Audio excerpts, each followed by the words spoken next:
لقد كانت فلسطين ولا زالت بمثابة الجرح الغائر والمؤلم في قلب كل مواطن عربي منذ قديم الأزل. هي تلك الديار والأراضي الطاهرة التي تحمل شعبا أبيا رفض بشكل قاطع الاستلام والخضوع لمظاهر الذل والإهانة. نحن اليوم في مدينة طرابلس وفي شوارعها لنسأل الناس سؤالا واحدا، ألا وهو: ماذا يعني لك القدس؟ في سؤال: ماذا يعني لك القدس؟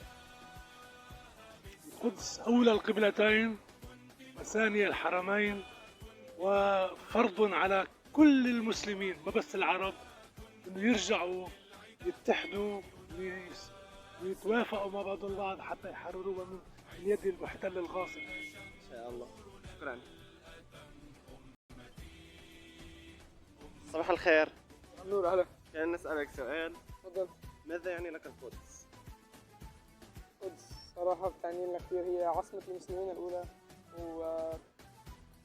وفيها أطهر محل بالأرض وأطهر أهل وعم يتعذبوا، فبتعني لنا كثير. وبالنسبة يعني للشعب الفلسطيني، شو بتحب تقدم مقولة كلمة؟ هلا الكل بيحب يقدم دعم نفسي، بس الشيء ما يفيد أبدا، لأنه الشيء اللي لازم يتقدم هو جيش وعالم شجاعة تروح تخلص تطلع اليهوديين من هالمحل. اوكي، شكرا كثير لك. لك القدس. شو الإله؟ هو قمة الله في أرضه. ايه، شو بدك غيره؟ شو بيعني لك لإلك أنت؟ لك هو قبلة المسلمين، قمة الأرض في أرضه.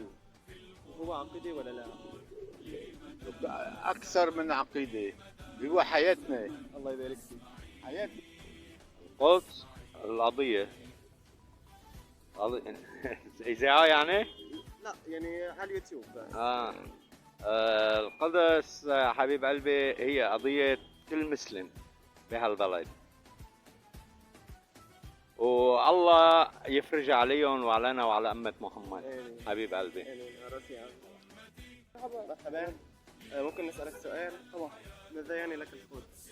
القدس من أهم الأماكن وأهم القضايا اللي لازم يركز عليها المجتمع كعالم عربي خصوصا، بس بيعتبر هلا من الأشخاص، أنا من الأشخاص اللي بقول إنه السوشيال ميديا وأهم مواقع التواصل الاجتماعي كثير ما بيركزوا عليه، وبالعكس بينفروه مشان العالم ما تركز عليه بالمرة.